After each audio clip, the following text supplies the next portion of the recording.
Hey guys, let's talk about the 3 habits that we need to start developing if we want to speed up our progress when speaking in a second language, or in your case, English. So these 3 habits need to tackle 3 things.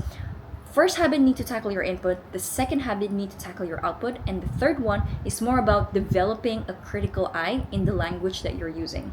So let's get into it one by one. So the first habit, the input habit, is actually very simple, and this is something that I've said so many times in my previous videos, is that you need to start immersing yourself in native content as much as possible if you haven't already.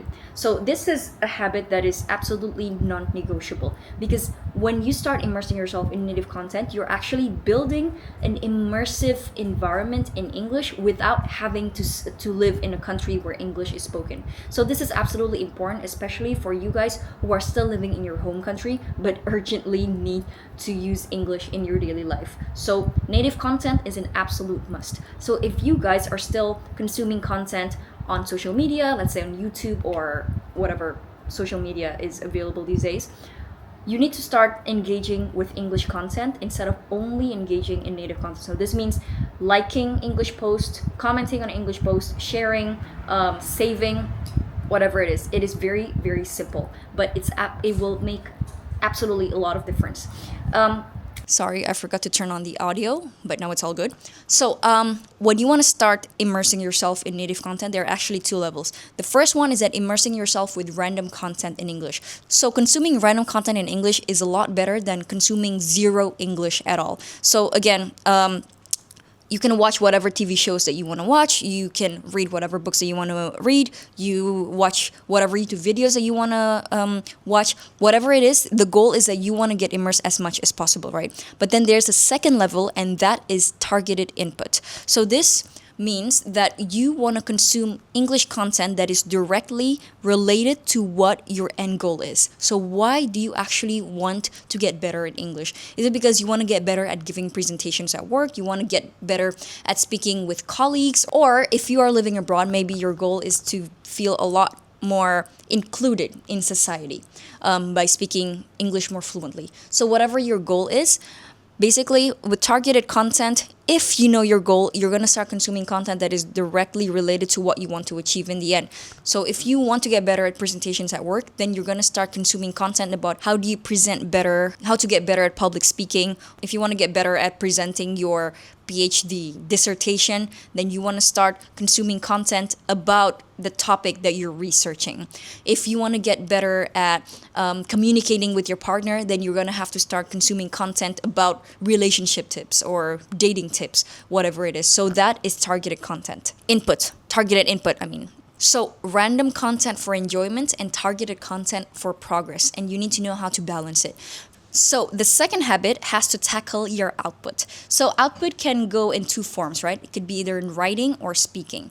So the thing is, these days, writing can easily be replaced by AI. If let's say your goal is that I want to write better emails, this is something that AI can give you a quick fix. However, for me, if it were me, I would very much focus on prioritizing my speaking skills, because your speaking skills is something that AI cannot replace yet. For me, I also still do writing exercises regularly, because writing does help me clarify my thoughts, organize them, and gives me a lot more clarity of thought. But then speaking is something that is a lot more challenging for a lot of people, including myself, and it's gonna give you the most reward. It's the most challenging, but it's the most rewarding. And this is like a skill that AI cannot replicate yet. So let's focus more on speaking. Speaking is a skill that requires you to think and speak at the same time with no pause or backspace button. So how do we build this habit? This habit can be built multiple ways. The easiest way that you can do is to start speaking with ChatGPT or Claude or whatever AI tool you have. Or even not with AI, you can start doing it with your voice recorder first. So open your voice recorder app on your phone, and then just speak whatever it is that comes to your mind, and then you can hear yourself again. You can listen to yourself again, see how you did, see where you need improvement, and just getting used to how you speak in a second language. The second part is that you can start using ChatGPT or Claude. I would use ChatGPT because I use Claude for work and the tokens are limited. So I would use ChatGPT and I would use the dictate button over here so that it records the transcript of my speech. And then after I record it, or even maybe before I record it, as I'm creating the new chat room, I would ask ChatGPT that I am an intermediate speaker in English, or for me, in Spanish, and I want to get better in speaking about the weather. Maybe speak about holidays in France or whatever it is. So this way, ChatGPT would know what my goal is, and then he would know the kind of things that I want to improve. So the more prompts, the better. The way I would do it is that I would open a new ChatGPT chat room. For me, I have an existing chat room in French, and I'm focusing on French right now because I'm going for a holiday in France very soon. So I would tell ChatGPT what I want to achieve. I want to get better at just simple daily colloquial French, so nothing too specific, nothing too serious or complex. And my goal is to sound like a natural native French speaker in terms of like the phrases or the expressions, how a native speaker would say. So let's say I'm going to first envision the kind of conversations I would see myself having in French. Let's say it's telling people where I'm from, or like my story, how I got to learn French for the first time. So these are conversations that I'm going to have very often. So what I'm going to do is that I'm just gonna press the dictate button here, and then I'm just going to speak.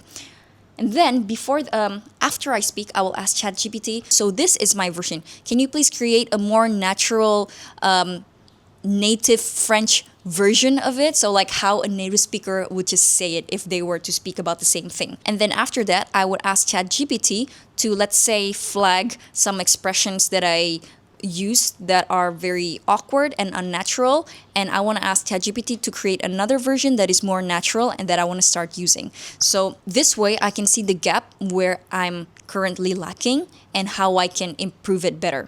So let's say I want to say that, oh, it's so boring here. How would I say that? And then I'm just going to try saying it as best as I could in the French that I know. It's kind of, oh, say ennuyeux, right? But then I'm going to ask ChatGPT, is that a natural way to say it, or is there a better, more natural way than a native speaker would say? And then my ChatGPT would create this kind of table where it gives me different versions on how to say it's boring in French. And then I'm just going to start saying that in the next time I speak to ChatGPT. So that's how I improve. And this is the kind of habit that I'm building to get better at French. And this is the same thing that you can do to get better in English. So that you're not only speaking, you're also getting feedback and getting improvement directly from AI. And this is the easiest thing that you can do. The second output habit that you can do is vlogging, or just talking to yourself in front of the camera. So this is something very simple, not as sophisticated as speaking with AI, but it really works to build your confidence, to build your speaking muscles, to just start getting used to how you sound when you're speaking in a second language. So this is something that I can definitely vouch as well, personally, because vlogging and speaking to the camera is something that I've been doing for the last 10 years. And I can very much say that vlogging has helped me very much in my confidence and also my ability to speak and think at the same time. So if you're not sure how to do it, it's actually very simple. You simply take your phone, press the camera button, and just record, and then just speak. If you're not really sure what to talk about, the solution for that is also very simple. You simply go on Google for a random topic generator, and then that website is going to give you a random topic to talk about. If you're not really keen on doing that, then go on ChatGPT and ask ChatGPT to give you 10 topics to talk about as someone who is just getting used to speaking in English. And then from there, you're probably going to have 10 to 15 things to talk about, and that's 10, 15 video ideas for you to speak about. So if these things still feel quite intimidating for you, like speaking to AI or recording yourself, then the simplest thing that you can start doing after this video is that you can just start speaking to yourself out loud without recording.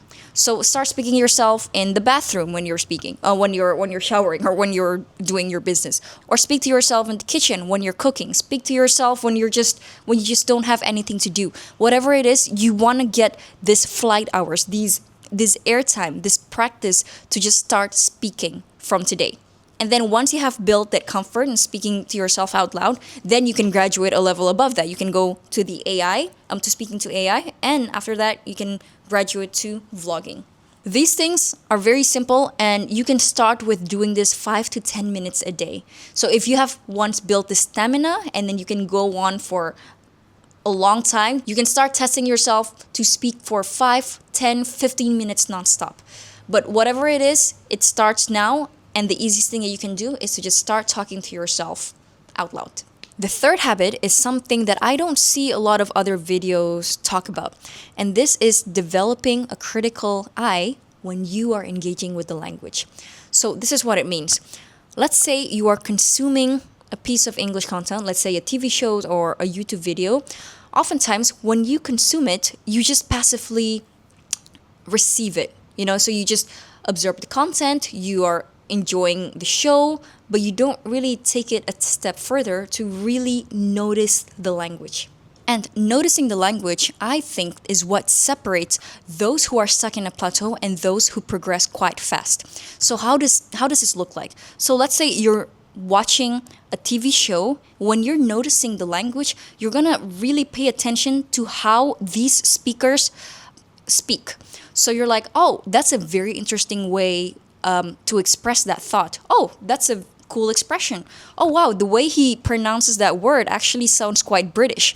So this eye, where you're actually really paying attention to the language, this is a way for you to kind of give feedback to yourself. So as an example from my own story, back then I was watching this show called Gilmore Girls, and then there was a scene where the character was like startled. She was very surprised. And then she said, "Oh my God, you scared me half to death." And that I still remembered because then the scene was playing in my head, and there was also a phrase that I thought was very interesting that I wanted to start using in my daily life. It's like, oh, apparently when you're super scared, the phrase is called half to death. So that is what it means to have an observing eye. If I were just watching the story for the sake of enjoyment, I don't really take it a step further to learn the new phrase from there, like the expression. I would just sit there, enjoy the story, and move on. But because I developed that critical eye since I was little, I stopped and really take in that new phrase and start making it mine. So next time that I felt really surprised or somebody scares me, I would just say, "Oh my God, that scared me half to death." And that's actually one reason why my English improved a lot faster than my peers when I was in middle school. So next time you're watching something in English, then you want to ask yourself, wow, that's a very interesting way to express it. I would have never said it that way. Okay, what is it that make them sound more natural and my English just doesn't? So you want to see that because what you're doing right now is that you see native speaker as kind of like an example, and then you are a lot more aware of how you speak in English, and then you want to close the gap. So by doing this, you're essentially giving yourself feedback. And of course, feedback is the one thing that is going to progress you forward. And this feedback can be given to you by yourself by developing this eye. It could also be given by AI, but it could also be given by others who can notice it. So if you can develop this habit yourself, you can definitely start progressing much faster than people around you who are just passively consuming English without the intent to learn or without developing this critical eye. The thing about this habit, though, is that you don't do it every single time. Because if, let's say, you're engaging with the language and every single time you're just kind of like, oh, you have this learning mode on, you have this critical eye on, it would be a bit exhausting. Because sometimes you just want to sit down and enjoy the show, then go for it. Do not have this observing eye. So one thing to know is that you need to know when to turn it off and when to have this on. But building this as a regular habit that you can start doing a few times a week quite regularly, it can compound very fast. So those are the 3 habits. So all these 3 habits done consistently are building you 3 things. So the input habit builds your world in English. The output habit builds your ability to operate and to use it. And the observing mode builds your ability to learn from both. Not just going through the motions, not just absorbing the language passively. And together, they don't just build you immersion, they build you active immersion. Active immersion means that this is an environment where you're not only surrounded by the language, but you're actively using the English, using the language, and also learning actively from it. And this is what can really speed up your progress than others who are just mindlessly studying the language or just like going to class, doing exercises, and that's all. The beauty of this is that this is something that you can start doing in the comforts of your own home without having to go to a class to learn the language. Get a lot of input and then do a lot of output practice to get used to using the language, and then build that critical eye so that you can learn from the input that you get and the output that you speak out. And this is not just a study habit, this is actually a lifestyle. And this is how fluency is built. If you want to go deeper into the system behind all of this because you want to implement it in your life, particularly the output habit, if you want to know how to structure your practice system so that you can immediately implement it in your real conversations that you have in your day-to-day, that is what Anna Almost Native Academy is for. The link is in the description box. Or maybe if you want to have a direct support from me, a direct coaching from me, the link is also in the description box. Definitely check it out. So thank you so much for watching the video until the end. I hope that you're getting a lot from this video, you're learning more. So I would be very happy to hear from you. So thank you so much for until the end. Take care, good luck, and I will see you in the next video. Bye-bye.